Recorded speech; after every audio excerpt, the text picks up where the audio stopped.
Hey everyone, welcome back to Smart for Home.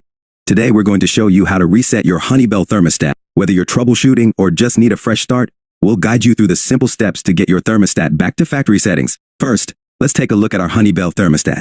If you're experiencing issues like unresponsive controls, incorrect temperature readings, or connectivity problems, a reset might be just what you need.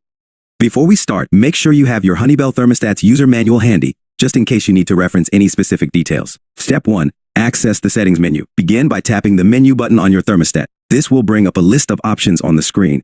Step 2. Navigate to the reset option. Scroll through the menu using the arrow buttons until you find settings. Select it by pressing the center button. In the settings menu, look for an option that says reset or factory reset. It might be under a sub-menu like system or advanced settings. Step 3. Confirm the reset. Once you've found the reset option, the thermostat will ask you to confirm. This is a crucial step because resetting will erase all your custom settings and return the thermostat to its original state. Press yes or confirm to proceed with the reset. Step 4.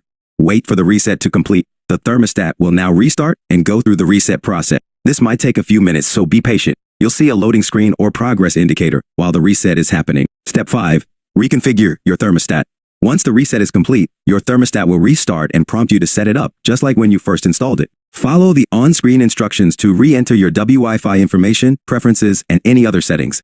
Conclusion. And there you have it. Your Honeywell thermostat is now reset and ready to go. If you have any questions or run into any issues, refer to your user manual or contact Honeywell support for assistance. Thanks for watching.